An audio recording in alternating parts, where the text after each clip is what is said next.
네, 파트 2 영상 시작하겠습니다. 9번째 슬라이드, 존 보이드 던롭 이런 사람이 나와 있는 슬라이드 보시면 되고요. 산업혁명이 왕성하게 전개되는 19세기 후반, 이 존 보이드 던롭이라는 영국 사람이 있었는데요. 이 시기에 영국 사람들은 자전거를 많이 타고 다녔어요. 근데 이제 지금과 같은 형태의 자전거는 아니고요. 보시면 알겠지만 이 앞바퀴가 과도하게 크고 뒷바퀴가 작은 자전거입니다. 지금은 이 뭐 자전거 박물관 이런 데 가야 간신히 볼 수 있는 그런 형태죠. 근데 왜 당시에는 이렇게 앞바퀴를 과도하게 크게 만들었을까요?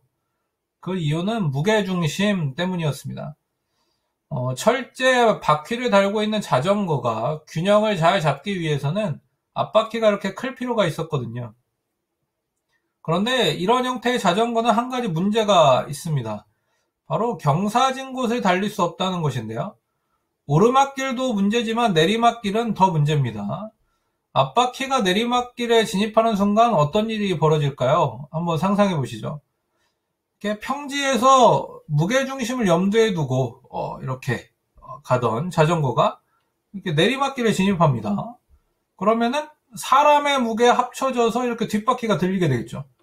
근데 이 앞바퀴가 과도하게 큰 자전거의 특성상 그대로 이렇게 뒤집히게 됩니다. 이런 이제 문제가 좀 있었고요. 만약에 이런 상황에서 이 타고 있던 사람이 살기 위해서 손을 뻗으면은 팔이 부러지겠죠. 그리고 그나마 손을 뻗지도 못하면 목이 부러져서 죽는 사람이 있었습니다. 그래서 존은 바로 이것을 고민했죠. 그리고 앞바퀴를 저렇게 크게 만드는 것만이 꼭 방법인가? 이런 질문을 한번 해봤습니다. 그러면서 그의 머릿속에는 이제 항상 바퀴 생각뿐이었죠. 근데 어느 날 자전거 바퀴 생각을 역시 이제 하고 있던 존이 한 가지 광경을 보게 되는데요. 평상시 같으면은 그냥 지나칠 법한 아주 평범한 광경이었습니다.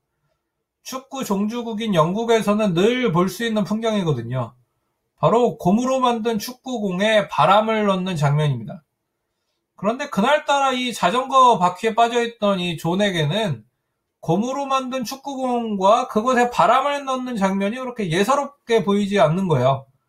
뭔가 그가 가진 지식들과 지금 보고 있는 저 장면이 막 종합되어야 할 것 같다. 이런 이제 욕구를 느꼈죠. 그래서 먼저 고무에 대한 그의 지식을 한번 생각해 봅니다. 고무는 만들기에 따라서 겉표면을 거칠거칠하게 해서 마찰력을 줄 수 있는 도구였죠. 다음으로는 바람을 넣는 것이었습니다. 고무는 탄성이 있어서요. 바람을 넣고 팽팽하게 해도 잘 끊어지지 않죠. 그리고 갑자기 이런 지식들이 그래서 머릿속에서 막 조립되기 시작합니다.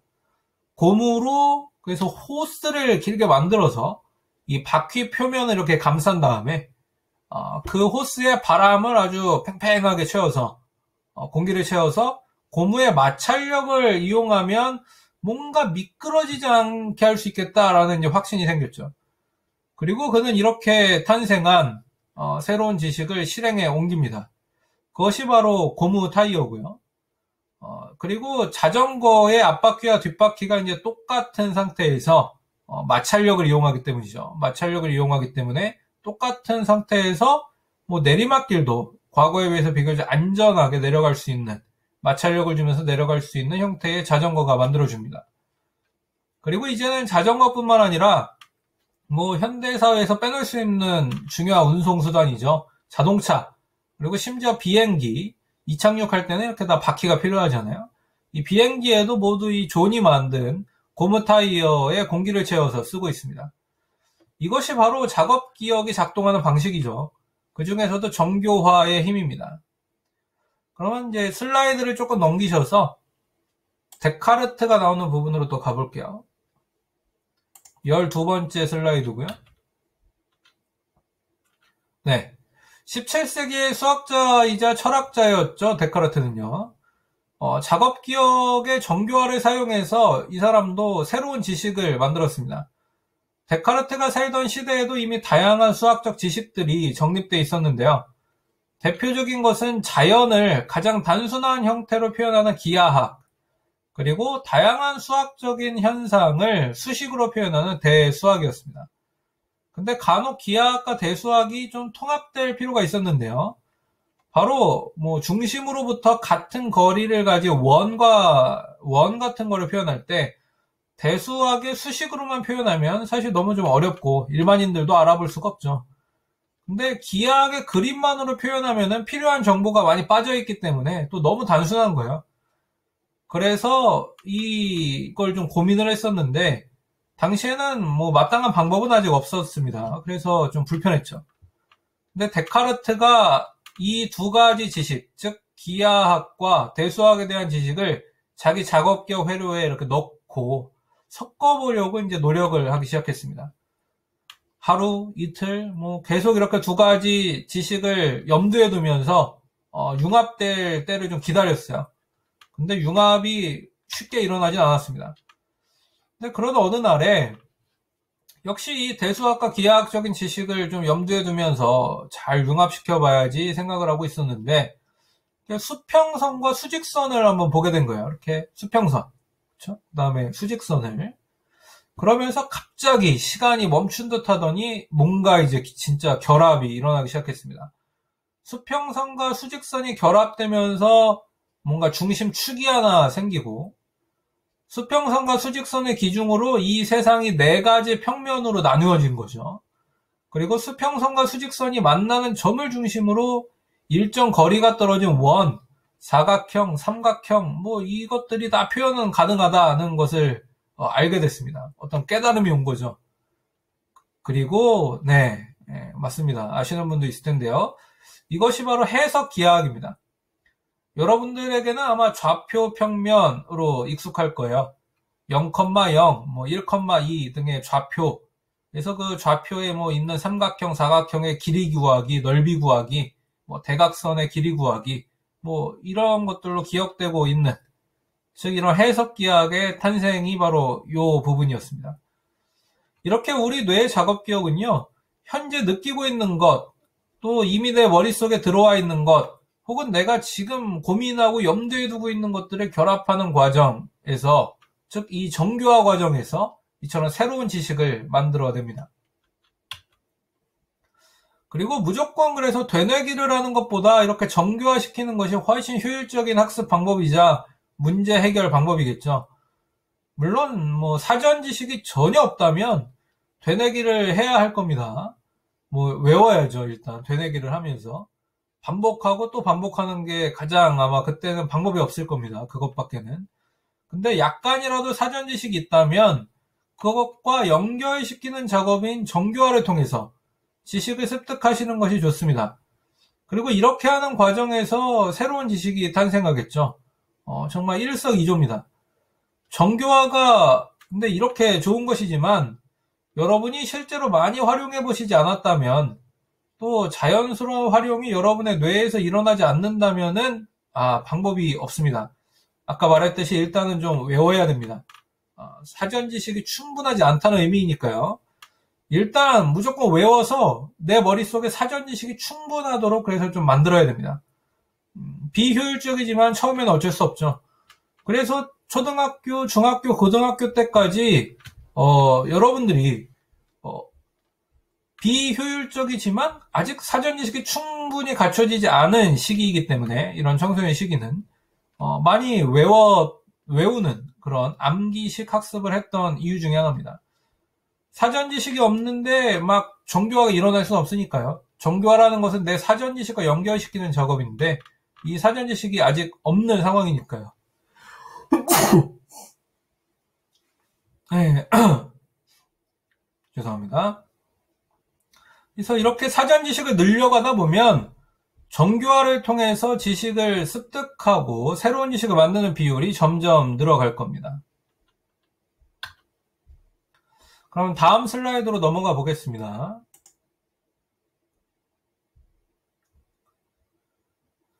여러분이 이렇게 작업기억 회로를 적절하게 활용하시면 그래서 마침내 죄송합니다. 장기기억, 즉 지식을 생성할 수가 있는데요. 이 지식에는 두 가지 종류가 있습니다. 하나는 언어로 표현하는 것이 가능한 언어적 지식. 여기 써있는 말 여러분들 보이시겠지만 다른 말로는 외현 지식 혹은 선언적 지식이라고도 부르는 것이 있고요. 다른 하나는 언어로 표현하는 것이 불가능하거나 언어로 표현하기에는 좀 불완전한 지식, 다른 말로는 암묵 지식 혹은 비선언적인 지식이 있습니다. 이 중에서도 암묵 지식은 다음 시간에 살펴볼 것이고요. 오늘은 언어적인 지식, 즉 외연 지식을 살펴보도록 하겠습니다. 그러면 한 슬라이드 더 넘기셔서 일화기억이라고 써있는 부분으로 가보도록 할게요. 언어적 지식 중에 대표적인 것은 바로 이 일화에 대한 지식, 일화기억입니다. 예를 들어 볼게요. 과거의 어느 날 또는 뭐 아주 최근에 여러분들이 이런 일화를 겪었을 수도 있겠습니다. 뭐 내일이 1교시 수업이 있는 날인데요. 학교까지는 뭐 한 1시간 30분 정도 이렇게 걸리는 걸 계산할 때 1교시 9시에 시작하니까 새벽 6시에는 일어나야 1시간 정도 여유있게 씻고 옷도 입고 또 뭐 단장도 좀 하고 정말 더 여유가 있으면 밥도 챙겨 먹고 아마 나올 수 있을 겁니다. 그래서 알람을 6시에 맞춰두고 숙면을 취했죠. 그리고 드디어 1교시 수업이는 이제 당일이 됐습니다. 알람이 울리기 시작하겠죠. 근데 여러분들도 알고 저도 알고 있는 것처럼 이 알람은 원래 좀 이렇게 끄고 10분만 더 자주는 것이 예의인 것 같잖아요. 그래서 알람에 대한 예의를 막 이렇게 좀 지키기 위해서 10분만 더 이렇게 얘기하면서 다시 눕습니다. 알람을 이제 꺼두둔 거죠. 그래서 이렇게 눈을 감고 좀 있었는데 웬걸요. 잠시 후에 좀 왠지 모를 막 불안감이 들기 시작합니다. 등골도 막 오싹해지기 시작하고요. 근데 왠지 막 밖에 너무 화나다는 생각도 들어요. 그래서 눈을 막 번쩍 뜨고 시계를 보니까 와 대박. 뭐 또 이런 말도 할 수 있겠죠. 1시간을 더 자서 7시가 된 거예요. 이때부터는 이제 전쟁이 시작됩니다. 우닥탕탕탕 막 30분 만에 준비를 하고 막 손에 뛰면서 막 바로 로션 이렇게 막 뿌려놓고 막 로션 바르면서 이제 막 버스 정류장으로 달리기 시작하죠. 그래서 드디어 막 뛰다 보니까 버스 정류장이 보이는 위치까지 왔어요. 근데 이렇게 버스 정류장들은 왜 꼭 이렇게 신호등을 건너야 있을까요? 그쵸? 횡단보도를. 근데 그래도 이제 신호만 건너면 되는 위치까지 왔습니다. 근데 또 이렇게 급할 때, 뭐 정말 항상 그런 것 같다는 느낌이 들어요, 저 때는. 정말 그 급할 때 신호등 타이밍이 막 또 잘 안 맞잖아요. 오늘도 마찬가지입니다. 녹색불이 막 깜빡거려서 마침 막 이렇게 뛰려고 하는데 어떻게 그렇게 정확한지 내가 막 건너려고 하는 그 타이밍에 정확하게 빨간불로 바꿔서 나는 결국에는 길을 건너지 못하고 딱 씁니다. 막 또 뭐 불행은 막 겹친다고 했던가요? 뭐 저 이제 멀리 버스가 하나 보이는데 왠지 뭐 좀 불안불안해요. 내가 타야 하는 막 13번 버스인 것 같아요. 맞았습니다. 내가 타야 하는 그 버스입니다. 막 이제 마음이 막 이제 조마조마해지죠. 저거 놓치면은 뭐 이제 100% 지각이거든요. 신호야 바뀌어라, 신호야 바뀌어라 하면서 이제 뛸 준비를 합니다. 다행히 타는 사람은 좀 많은 것 같아요. 막 신호가 제때 바뀌기만 하면 막 뛰면은 탈 수 있을 것 같습니다. 그래서 마음속으로 막 신호 바뀌어라, 신호 바뀌어라 막 이렇게 하고 있는데 사람들이 막 거의 다 타가고 버스가 출발하기 직전에 신호가 딱 바뀝니다. 그래서 막 도망치듯이 막 가려는 아저씨를 막 아저씨 하고 이제 막 불러서 딱 탔어요. 아저씨가 마음이 되게 착한 분이었는지 다행히 문을 열어줬습니다. 근데 이제 탔는데 이제 10,000원 버스겠죠. 이렇게 딱 타고서 계속 이제 시간을 이렇게 막 보기 시작합니다. 갈아타야 하는 전철 시간도 이제 스마트폰으로 막 확인하겠죠. 버스 도착 시간, 전철 도착 시간 이렇게 막 비교도 한번 해보는데, 역시 막 안전한 게 없어요. 플랫폼까지도 막 뛰어야 할 것 같아요. 그래서 이제 버스 내릴 시간쯤 되면 이제 벌써 마음의 준비를 하죠. 이제 뛸 준비를 하는 겁니다. 그리고 버스에서 내리자마자 막 이제 손살같이 달려가기 시작하겠죠. 막 계단도 막 쿵쾅쿵쾅하고 막 그래도 막 거의 다 왔습니다. 전철에 딱 하는데 문이 닫히려는 그 찰나에 막 다이빙하고 쏙 이렇게 들어갔어요. 그래도 세비예요. 성공입니다. 근데 아직 아슬아슬한 상황 끝나지 않았겠죠. 전철역에서 뭐 광교역이라고 할 수도 있겠습니다. 광교역에 내려서 학교까지만 뛰어야 하는데 이렇게 학교들은 이렇게 또 이렇게 산꼭대기에다 이렇게 만들어 놨을까요, 그렇죠? 예. 그리고 왜 또 1교시 강의는 그 중에서도 산꼭대기 중에서도 이 제일 산 꼭대기, 산 정상이에요. 예. 이렇게 막 시간표를 짠 자신을 원망하면서 막 뜁니다. 9시 10초 전, 막 9초 전, 시간이 막 가는 거예요. 그리고 마침내 강의실 문 앞에 이제 딱 왔습니다. 막 숨을 헛떡이면서 강의실 문을 딱 열고 들어가는데 막 익숙한 이름이 들려요. 예전에 뭐 저 같으면은 교수님이 막 이렇게 부르는 소리가 들립니다. 이국희 이렇게요. 이 눈치 빠른 저는 이제 재빨리 대답하죠. 네, 저 왔습니다. 이렇게요. 그래도 이제 성공했습니다. 안전하게 도착했어요. 지각은 아니죠. 어떤가요? 여러분들도 이런 어떤 뭐 전설 같은 일화 경험해 보셨습니까? 또는 뭐 이 전설의 주인공이 여러분이시라고요? 뭐 과마다 이런 전설들은 꼭 한 명씩 있으니까요. 그렇죠? 그리고 이게 바로 일화입니다. 그리고 이런 것을 여러분의 일기에 다이어리에 기록을 한다. 그러면 여러분은 언어적으로 표현할 수 있는 일화적인 기억을, 일화적인 지식을 언어를 쓰는 제 일기의 기록으로 남긴 것이 되겠죠. 나중에 여러분이 이제 성공한 후에 막 자서전을 막 이렇게 쓴다면은 자서전에 이렇게 언어로 기록된 일기들이 뭐 요긴하게 쓰일 수도 있겠습니다. 그래서 이 일화 지식은 바로 이렇게 일기에 쓰는 지식이다. 이렇게 보시면 좋을 것 같아요. 자, 그리고 이 일화 지식은 아까 작업 기억에서 말했던 특징이 하나 있는데요. 바로 일화 버퍼라는 거 있었죠. 그래서 이 일화 완충 장치를 통해서 축약 또는 압축, 편집된다는 특징이 있습니다. 쉽게 말하면 사건의 시작부터 끝이 다 기록되는 게 아니라 사건의 중요한 순간들만 편집돼서 기억이 되죠. 축구 경기가 보통 전반 45분, 후반 45분 이렇게 90분이잖아요. 근데 이 90분짜리 경기가 진행되지만 축구 경기 하이라이트는 15분 분량인 것하고 비슷합니다. 90분짜리에서 중요한 것만 간추려서 15분으로 줄이고 이렇게 편집을 한 거죠. 여러분들의 일화 기억도 비슷합니다. 마찬가지예요. 중요한 골자들만 편집되어서 기억이 됩니다. 여행을 뭐 한 3박 4일간 갔다 왔다고 해보죠. 여행지에서 있었던 3박 4일이 처음부터 끝까지 다 정말 여러분들이 언어적으로 표현할 수 있는 일화 지식이 되느냐? 그건 아닙니다. 아주 중요한 부분만, 하이라이트만 편집이 돼서 여러분이 언어적으로 표현할 수 있는, 즉 일기에 쓸 수 있는 그런 지식이 됩니다. 뭐 영화나 드라마에 대한 기억도 마찬가지겠죠. 2시간 분량의 영화를 처음부터 끝까지 다 언어로 표현할 수는 없습니다. 중요한 골자만 기억하게 되겠죠. 또 뭐 친구와 같이 이 배낭여행을 갔다 이렇게 하더라도 각자 중요하게 생각해서 저장한 부분은 전혀 다를 수 있습니다. 왜냐고요? 각자 살아온 삶의 방식이 일단 전혀 다르고 배경 지식, 아까 말씀드린 사전 지식, 연결시킬 수 있는 그런 정교화할 수 있는 사전 지식이 전혀 다르기 때문에 중요한 부분도 그래서 달라지기 마련이죠. 그래서 또 친구와 똑같은 영화를 봤다, 똑같은 드라마를 봤다라고 하더라도 또 가족과 이렇게 했더라도 기억하는 부분은 뭐 전혀 다를 수가 있습니다. 이처럼 일화적인 기억은요, 나에게 편집되어서 저장되는 언어적인 지식입니다. 자, 그럼 다음 슬라이드로 한번 넘어가 볼까요?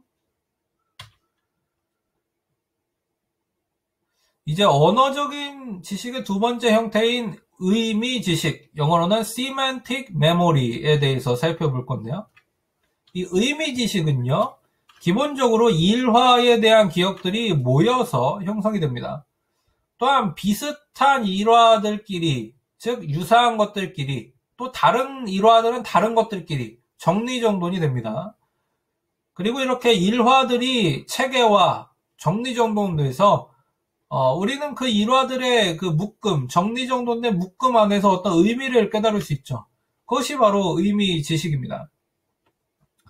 한 슬라이드를 더 넘기셔서요. 16번째 의미지식 이렇게 제목이 되어 있는 슬라이드로 가시면 의미지식의 종류가 있다는 것을 이제 아실 수가 있는데요.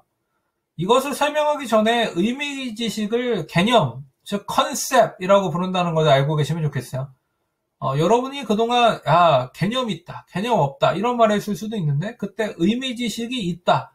어떤 것과 관련된 어떤 사건, 대상과 관련된 의미지식이 있다, 없다 이런 의미였던 겁니다. 그래서 이 어떤 사건에 대해서 또는 사물에 대해서 또는 어떤 행사에 대해서 개념이 서 있다 등의 말을 할 수 있는데 이것은 모두 의미지식에 대한 기억이 정리되어 있다는 의미입니다. 의미에 대한 지식은요, 다시 범주, 스키마, 스크립트로 나누어질 수가 있는데요. 한 슬라이드를 넘기셔서 그림을 보면서 설명하겠습니다. 먼저 범주는요, 환경에 있는 대상 혹은 어떤 사건을 유사성, 목적 아니면 어떤 개인이 가지고 있는 임의의 기준에 따라서 위계적으로 분류한 지식을 말합니다. 4살짜리 어린이는요, 공원에서 4발 달린 짐승을 보았을 때 엄마한테 이렇게 물어볼 수 있죠. 엄마, 저게 뭐야? 이렇게요. 그럼 엄마는 이렇게 말해줄 겁니다. 저건 개야, 저건 강아지야, 뭐 이렇게요. 그리고 며칠 뒤에 이 4살짜리 어린이에게 눈에 비슷한 녀석이 지나가는 게 포착이 됩니다. 그래서 엄마한테 이렇게 얘기했죠. 엄마, 저거 개지? 이렇게요. 그랬더니 엄마가 맞았어 이렇게 피드백을 줍니다. 그런데 다음 날에 또 4발 달린 짐승이 이렇게 걸어가는 거예요. 그래서 엄마 저거 개지 저거 강아지지 이렇게 했더니 그때는 엄마가 아니래요. 고개를 이렇게 좀 절레절레 합니다. 그러면서 새로운 지식을 주는데 저건 개가 아니라 고양이야 라고 이제 말해줄 수 있겠죠. 우리는 이런 일화들을 경험하면서 어떻게 보면 개와 고양이로 구분할 수 있게 된 거예요. 여러분들이 개라는 범주, 고양이라는 범주에 대한 의미 지식을 습득을 한 겁니다. 심지어 개와 고양이를 더 큰 수준, 더 높은 수준에서 합치면 포유류가 된다는 것도 배웁니다. 근데 가끔은 여기서 예외가 좀 존재하죠. 사진 보시면 알겠지만 돌고래, 박쥐 같은 녀석입니다. 그래서 동화책들에서는 이제 보통 박쥐는 또 그래서 좋은 이미지로 별로 기억되지가 않죠. 이렇게 예외라서. 그럼 이것은 어떻게 포유라는 걸 학습할 수 있을까요? 돌고래, 박쥐, 고래, 바다 표범, 바다 사자, 바다 코끼리 이런 것들이요. 근데 사실 별게 없습니다. 여러분들이 이거를 포유류라는 걸 알게 된 이유는 별게 없어요. 그냥 외운 거죠. 즉 개와 고양이 같이 뭔가 포유류의 규칙에 부합할 것 같은 것들은 그 규칙으로 학습을 했겠지만 이렇게 박쥐, 고래처럼 규칙이 적용되지 않는 것들은 그냥 외웠습니다. 저도 마찬가지예요. 새, 조류 이 범주도 마찬가지입니다. 참새나 까치같이 아주 전형적인 규칙을 따르는 새들은요, 그냥 새 규칙을 적용해서 볼 수 있습니다. 이건 새다라고요. 그런데 그렇지 않은 펭귄, 타조 같은 것들은 우리가 어떻게 이 새라는 걸 알게 됐을까요? 사실 외웠죠. 그리고 이제 지금 생각해보면 앞으로 한 50년 정도가 이렇게 지나면 한 50년 이렇게 지나면 20, 30년 지나서도 그럴 수도 있겠네요. 비둘기, 그렇죠? 우리 지금 동네에도 많은 비둘기, 아파트 단지에도 많은 이 비둘기가 새라는 것도 외워야 하는 날이 올 수도 있겠어요. 지금 이제 왠지 느낌에 점점 못 날게 되는 것 같아서요. 그리고 여러분들이 가장 최근에 경험한 것 중에는 영어 단어의 동사 변화형 이런 것도 있을 수 있겠습니다. 끝에 영어 단어의 뒤에 동사 중에 D나 ED가 붙는 단어는 여러분들이 규칙 동사라고 이제 배웠겠죠. 그리고 이것이 적용되지 않는 불규칙 동사도 있었겠습니다. 그리고 여러분들이 기억하시겠지만 불규칙 동사는 어떻게 하셨나요? 아마 선생님들이 뭔가 프린트아웃해서 종이를 나눠주면서 이거 외워와 시험 본다 이렇게 했을 거예요. 그쵸? 이거는 특별한 학습법이 없습니다. 그냥 외워야죠. 이렇게 우리는 이 범주를 학습하는 이 방식에 대해서 지금 이렇게 살펴봤는데, 이 범주를 학습하는 방식은 우리가 어떻게 공부해야 되는지에 대한 전략을 세우는데도 좀 도움을 줘요. 쉽죠. 규칙이 적용되는 것은 규칙 혹은 법칙, 뭐 수학이라면 수학 공식, 이걸 외우면 되고요. 그 규칙을 또 이해하는데 집중하면 됩니다. 그래서 여러분들이 규칙을 여러분 것으로 만드시는 순간 그 규칙이 적용되는 광범위한 지식은 다 사실 여러분의 것이 되는 거니까요. 근데 이 세상에는 항상 박쥐 같은 예외가 있다는 거를 또 아실 필요가 있겠죠. 그리고 이런 예외를 어떻게 학습할 거냐, 어떻게 공부할 거냐, 이것에 대한 답도 여러분들이 알고 있습니다. 네, 맞습니다. 이런 예외들은 그냥 외워야죠. 그래서 규칙이 적용되는 것은 규칙을 이해하고 예외는 외운다. 그래서 실제로 인지심리학에서는 룰 플러스 exception 모델이라고 해서 줄여서 룰렉스 모델이다 라고 부르는데요. 그래서 이런 것만 평상시에 잘 적용을 해도, 이 간단한 원칙만 잘 적용을 해도 여러분은 공부를 보다 좀 쉽고 체계적으로 할 수 있습니다. 여러분 자신의 정체성을 이해할 때도 이제 마찬가지죠. 여러분의 이 규칙적인 모습이 있을 겁니다. 그것이 여러분의 어떻게 보면 본 모습이죠. 근데 사실 예외적인 모습도 있습니다. 어떤 특정한 상황에서만 나타나는 모습도 있겠죠. 이것도 사실 여러분입니다. 그래서 여러분이 이렇게 말하겠죠. 자기소개를 한다면 평상시에 저는 이런 사람입니다. 평상시에 저는 이런 규칙이 적용되는 사람입니다. 그런데 간혹 이런 상황이 닥치면 이렇게 행동하는 사람입니다. 그래서 여러분이 자기 자신을 표현할 수 있고 여러분의 정체성에 대해서 한번 확립을 할 때 자기 자신을 한번 이렇게 범주화해서 나눠보세요. 이렇게 규칙적인 나의 모습은 뭔가, 습관적인 나의 모습은 뭔가, 네, 비습관적인, 비일상적인 나의 모습은 뭔가, 이렇게요. 자, 그러면 18번째 이 슬라이드 스키마로 한번 가보겠습니다. 스키마, 예, 우리말로는 도식이라고 부르는데요.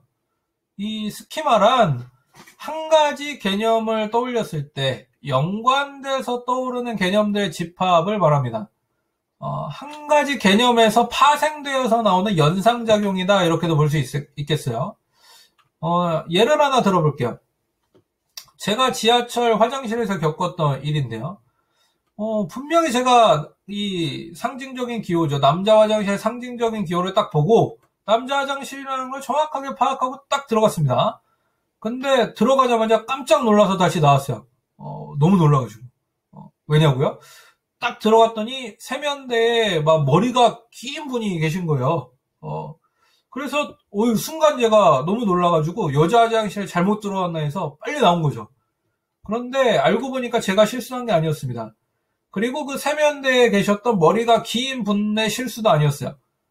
그럼 뭐였을까요? 그냥 그분은 머리가 긴 남자분이었던 거예요. 우리가 보통 락 음악을 하시는 분들 중에 머리가 긴 분들을 많이 보게 되는데, 헤드뱅잉 하시는 분들이요. 마치 이제 그런 분들처럼 머리가 그냥 긴 남자분이었습니다. 이것이 바로 어떻게 보면 연상작용의 효과죠. 머리가 긴 사람은 여성의 것이다 라는 스키마, 즉 이런 인지적인 도식이 저에게 있었던 거예요. 그리고 이런 스키마는 사실 누구나 많이 가지고 있습니다. 그리고 이런 스키마가 뭐 늘 그런 건 아니지만 긍정적일 때도 있지만 보통 우리 생활에서는 다소 부정적인 방식으로 많이 나아가면 소위 말하는 고정관념이라는 것이 될 수 있습니다. 이슬람교가 있죠. 이슬람교인 중에 테러와 관련된 사람들은 2%밖에 안 돼요. 그 이하입니다. 근데 미국 사람들은 여러분들 혹시 들어봤을지 모르겠습니다. 여러분이 태어나기도 전에 있었던 일일 수도 있는데 9.11 테러, 9월 11일의 줄임말이거든요. 9.11 테러가 있을 때 그리고 이제 그 이후에, 그러니까 9.11 테러 이후에 이슬람교인은 테러리스트다라는 이런 고정관념을 가지게 됐어요. 그래서 또 있죠. 인종차별이 이제 좀 많이 있는데, 예전부터 있었던 대표적인 인종차별들 중에서 흑인은 좀 나쁜 인상을 많이 가지고 있습니다. 미국 사람들이. 그래서 특히 이제 백인들이. 흑인 중에서는 그래서 범죄를 일으키는 사람이 극소수임에도 불구하고 백인들은 흑인을 강력 범죄, 이렇게 주로 총기 범죄, 이런 강력 범죄의 가능성이 높을 거라고 이렇게 생각하는 경우가 많아요. 그 결과 무고한 흑인, 아무 죄가 없는 일반 흑인이 범죄자로 오인받는 경우가 종종 일어납니다. 가장 안타까운 거는 이 무고한 흑인이 마치 총기를 지금 소지하지 않고 있는데 총기를 소지하고 있다고 이 판단을 잘못하는 경찰들이 간혹 있거든요. 이 경찰에 의해서 흑인이 권총으로 사살되는 경우들이 있죠. 그래서 이런 일들도 어떻게 보면 이런 스키마, 도식 때문에 일어나는 경우예요. 또 뭐 이런 예들은 정말 너무 많죠. 뭐 우리나라뿐만 아니라 전 세계적으로 여성은 수학을 좀 잘 못하고 언어를 잘한다. 사실 이것도 고정관념입니다. 심지어 이건 잘못된 고정관념이죠. 우리는 이처럼 어떤 집단을 보는 순간에 연상작용이 되거나 어떤 속성을 보는 순간에 반대로 그 집단, 어떤 특정 집단이 연상되는 이런 스키마, 즉 도식을 가지고 있습니다. 그러면 19번째 슬라이드로 가볼게요. 스크립트라고 써있는 슬라이드죠. 말 그대로 이 대본입니다. 대본. 드라마 작가들이 쓰는 대본, 뭐 연극 작가들, 영화 작가들이 쓰는 대본 같은 의미입니다. 근데 인생의 대본이다라고 보시면 좋겠어요. 우리는 누구나 이런 인생의 대본을 다 가지고 있죠.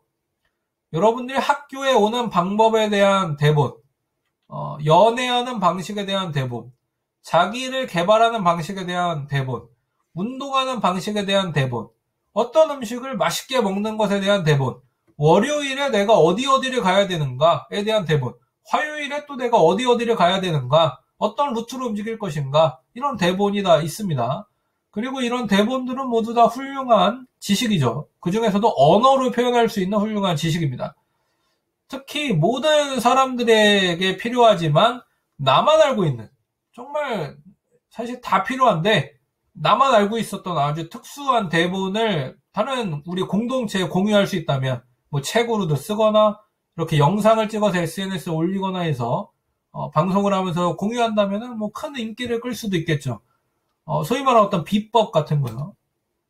또 남들은 이 대본이 머릿속에 들어가 있지 않아서 자료를 찾아봐야 되고 막 하는데, 인터넷 막 검색어 입력해야 되고 시간이 걸리는 거죠. 근데 나는 이런 대본들이 이미 내 머릿속에 탁 들어가 있다면 그런 사람을 뭐라고 부를까요?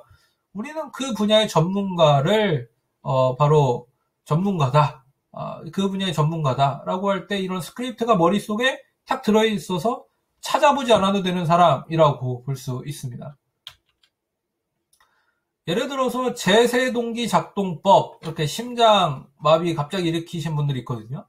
지나가다가 이렇게 길에서 갑자기 쓰러지는 이런 분들이죠.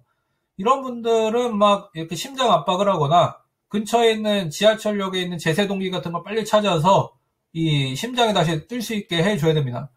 근데 제세동기 작동법을 아는 사람은 사실 뭐 그렇게 흔치 않아요. 물론 거기 이제 제세동기를 딱 열어보면 이렇게 사용하시면 됩니다 라고 매뉴얼이 써 있죠. 근데 만약에 이렇게 다른 사람들은 다 몰라서 매뉴얼 보면서 해야 되지만 나는 이걸 보지 않고도 할 수 있다. 그러면 정말 전문가겠죠. 더 빨리 대처할 수 있고요.